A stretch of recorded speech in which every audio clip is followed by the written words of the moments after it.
Christmas time is here, happiness and cheer, fun for all that children call their favorite time of year. Hello everyone, welcome to the Sunday reCHORDit. Really excited to share the answer key for the song of the week, which was Christmas Time is Here from the Charlie Brown Christmas Special from 1965, the Vince Guaraldi Trio. And this song was certainly the most challenging song to present in an RCI format.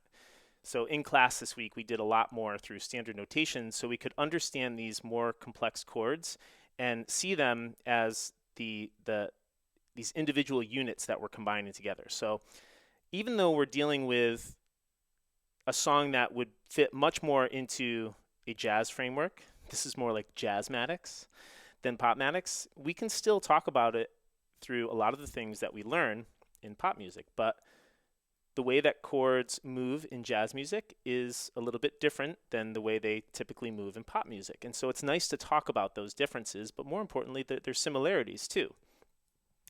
So for example, well, let's just share over here in the reCHORDit format. We see everything from the basics, the primary chord scale, the stacks, the alternate roots, the variants, and even the EDS here.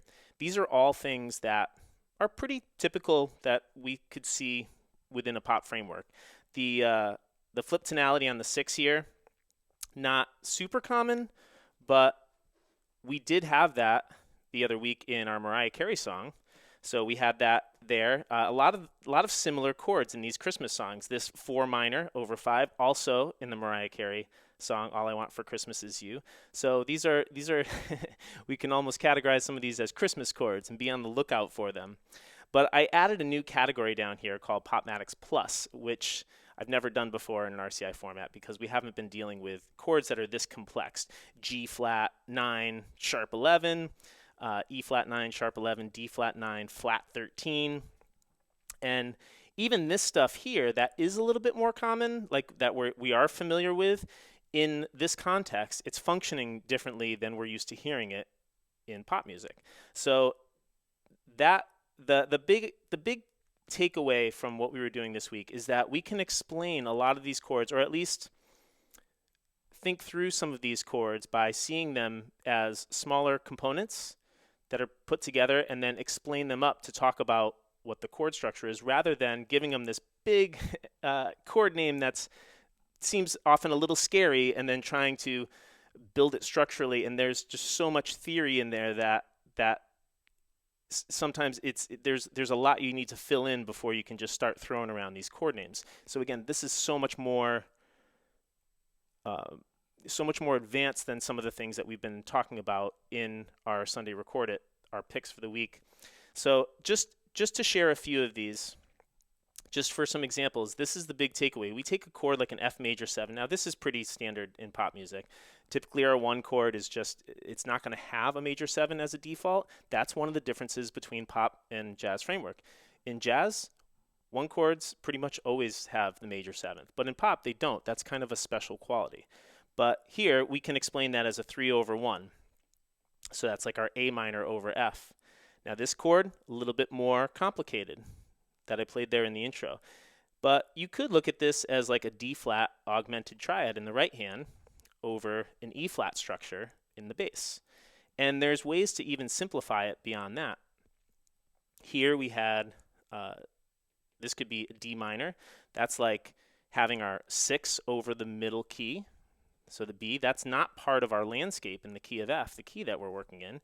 But we notice this little, all the way back from units.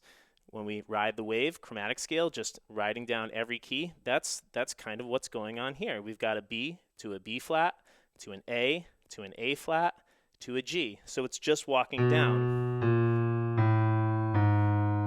Finally, we get to that B flat minor over C.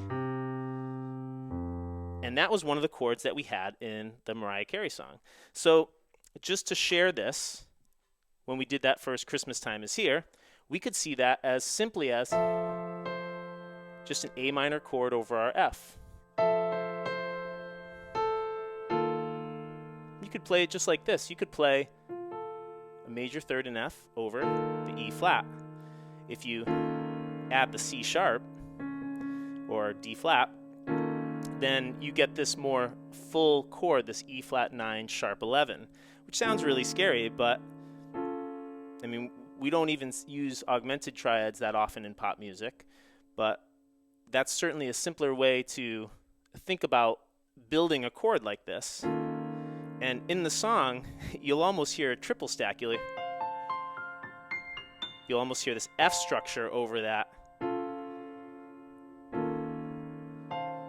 So you can see that in jazz, these dominant quality chords will accept almost anything. And so that's what really attracts people to playing jazz, is these really rich chord structures that we don't get so often in pop music. In pop music, the 5 chord, it's not assumed that it's going to be a dominant quality chord. Oftentimes, it's just your stock major chord.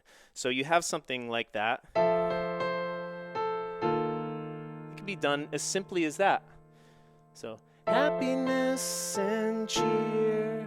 Now when we get to this fun for all that children call their favorite time of year, fun for all that children call their favorite time of year. This could even be done just like a C over F at the end.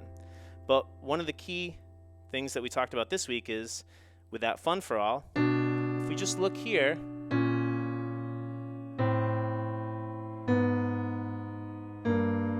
it's just riding the wave down. Down a half step. There it is again, the B flat minor over the C. 4 minor over 5. You could even play it just like that, 5 over 1.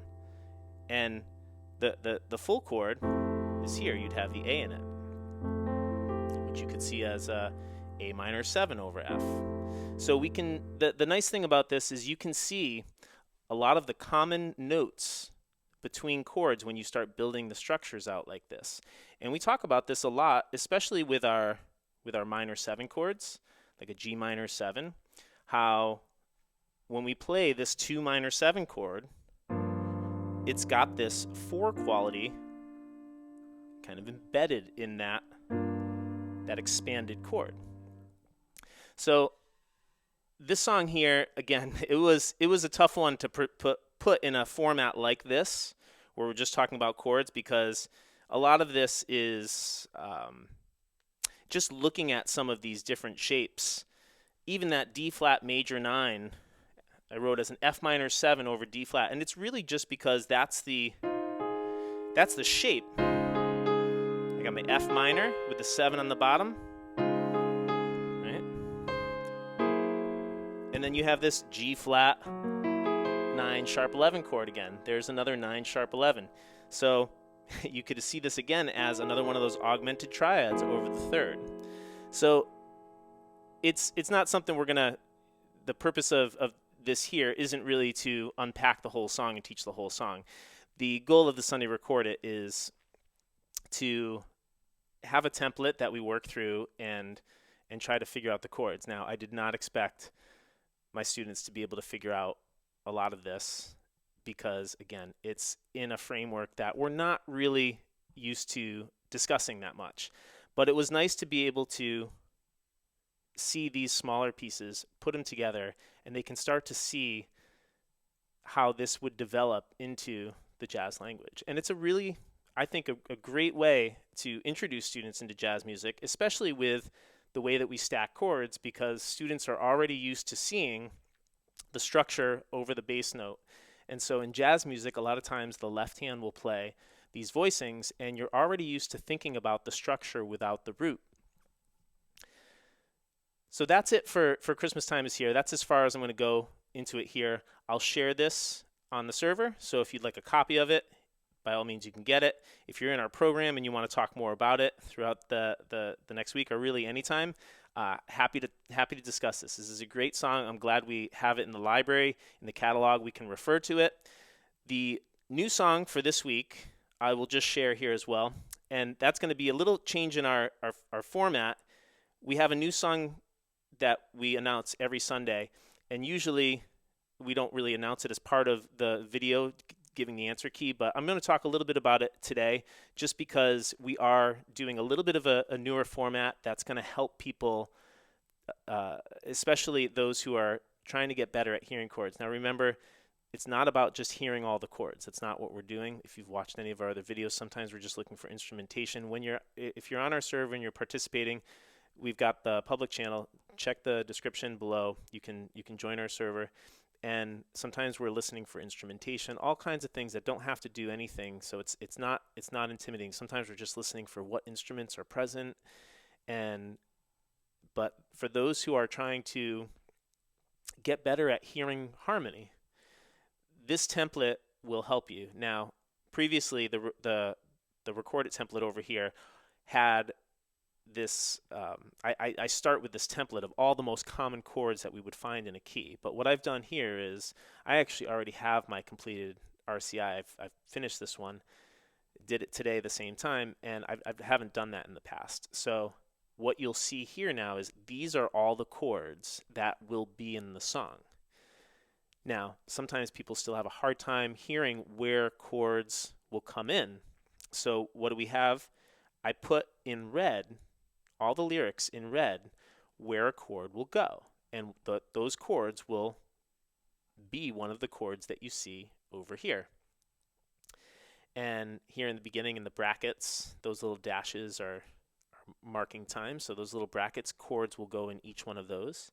And if you see an arrow, something like this, that means there's a chord that's going in between those two lyrics. So you can just listen to the song and hear that these are the points where we're hearing these harmonic changes. And things like the artist in the year, we don't tell you that right off the bat. We like people to be able to read the lyrics first and just get a sense of the song before they hear the music. That's not usually how people listen to music. They hear it, and then if they like it, maybe they'll listen to the lyrics. But this is nice. You can listen to the lyrics first and then wonder what it sounds like and discover it later. So we don't tell you the artist until tomorrow, but it's pretty easy. If you just search these lyrics, you'll quickly find out who the artist is if you want to get started on it now. And starting tomorrow in class, we have a full week of classes this week, so we'll have this ready to go, and we'll be discussing it a little bit throughout the week.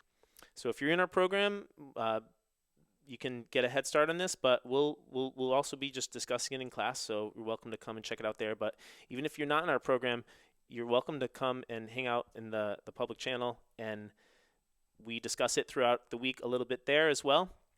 We're happy to answer any questions, and we want to help people hear this stuff, because when you're able to do this, it just makes you feel a lot closer and more connected to the music that you love. So it doesn't have to be about this song. It's the process of hearing music, hearing where chords change, understanding common patterns, because the chords that come up, they're very typical. There's 9 chords that make up about 90% of what we hear, and the way that they move and the patterns that they follow, it's all things that it's not just trying to pick chords out of the air. It's understanding how music works and recognizing these patterns, and you'll be able to do this yourself. And I think this format is the best format that we've had, because we haven't done this before. We just gave the lyrics and all these common chords for the key. Now you at least these are the chords that I can pick from. There's nothing there that's not going to be in the song, and we've spaced it out here so you can come right in and, whatever chord this could be, I'll write D flat up here. We're not even in that key, so that's not the chord.